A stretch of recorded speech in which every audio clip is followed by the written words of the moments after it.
Hey Andrew, so how do I get like a six pack quick? What's the fastest way to get a six pack? Why does it have to be quick? Why does it have to be easy? Why do you think life is all quick and easy? Why can't it be hard and difficult? Why can't you suffer?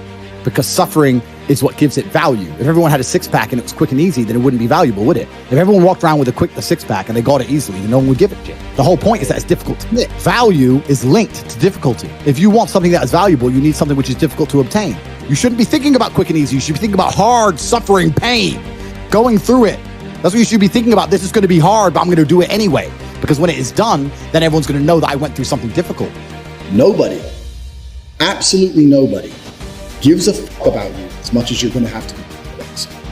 Nobody cares about you as much as they need to care to fix your life. But nobody is going to come to your bed, drag you out of bed, drag you to a job, force you to work hard. You are never going to have any of the things you want if you do not get them yourself. The only person who's going to make me happy and live a life that I want to live is me. Nobody's going to do it for me. People say, Tate, what motivates you? And I find that I think that's a stupid question. I was a 4-time kickboxing world champion. For 12 years, I trained 5 hours a day, 6 days a week. And I was motivated to train probably about 25% of the time. The rest of the time I went because I am disciplined. If I wake up and I'm unhappy, I will do the exact same things as if I am happy. I will go to the gym the same. I will work the same. How I feel has no impact on how I live my life.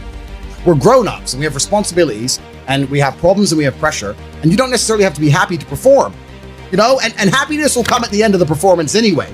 But if your number one goal as a man, if your number one mission in life is just to be happy, that's going to be an extremely vaporous existence. You're not going to be a man of substance. Your ability to deal with stress, the amount of stress you can deal with as an individual, is directly correlated to your success level. If you can deal with stress all day, you're going to be successful. If you collapse under stress, you're not going to be successful. There's no way to the top without stress involved. But there is a massive correlation between success in life and stress tolerance. The more stress you can tolerate, the better your life's going to be. One of the only things in this world you can control is your state of mind. You can't control the weather. You can't control other people. You can't even control your health. One of the very few things in the world you have genuine control over is your state of mind. If you can't control that, then you're just a feather in the wind, and life's going to blow you around. I can't imagine truly wanting to quit something and not being able to quit. I can't imagine it. When I talk to people who say, I want to quit smoking, I say, when? They go, oh, well, soon. Well, that means you don't want to quit.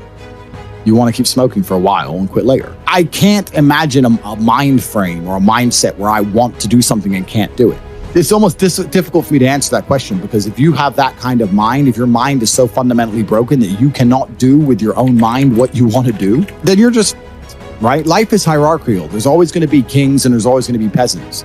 If you have a mind that you can't control, then you're never going to be a king. You're going to be a peasant. That's your life. You have a peasant's life ahead of you, and that's your destiny. Enjoy, right? There's always been peasants. That's life. But I believe that the most important thing you can do as a man is to gain control of your mind. Once you have control of your mind, life is so ridiculously easy. People say to me, Tate, you're in good shape. All you do is drink vodka and travel the world. You're never even home. You never even have a gym. How do you do it? It's ridiculously easy if you control your mind. If I decide to do 1,000 push-ups, I'll do them. Maybe I have to do them one at a time. Maybe I'll get tired. Maybe I need a break. I'm going to do 1,000 because I said I'm going to do 1,000. Everyone knows what they're supposed to do. You either control your mind or you don't. And all of these things stem from the same problem. It's something you can do. It's something that is learned. It's something that is taught. Depression is the ultimate motivation. If you're unhappy with your life and you're depressed, I don't expect you to be popping pills and sitting laying in bed. I expect you to give me a huge list of everything you're achieving per day. Depression's a fantastic motivation, but people are told the opposite. No, a lot of people's problems are all in their mind. And I'm not saying that mental conditions aren't real, because absolutely some are. But I try and explain to people, look, the only thing on the planet you have genuine control over is your state of mind. You can't control the weather. You can't control anything. The only thing you can affect in genuine real time is how you feel in your head. How you view the world absolutely and utterly shapes how you react in the world, how you act in the world, how people view you. It's all down to how you view things. You have to believe you're a fucking man, and you have to believe you can achieve anything. I'm not saying you can achieve anything easily. I'm not saying it's not going to take a whole bunch of work. I'm not saying it's going to happen quickly. You have to believe you can achieve anything. When I tell people that you are the sum of the 5 people you spend the most time with, everyone agrees. They go, yeah, that's probably true. And then they continue to hang around with people who they don't want to be. Why? There has to be a point where you sit and go, okay, you're my friends, etc., etc. I love you guys. Yeah, we can talk, whatever. But I'm on a different life path.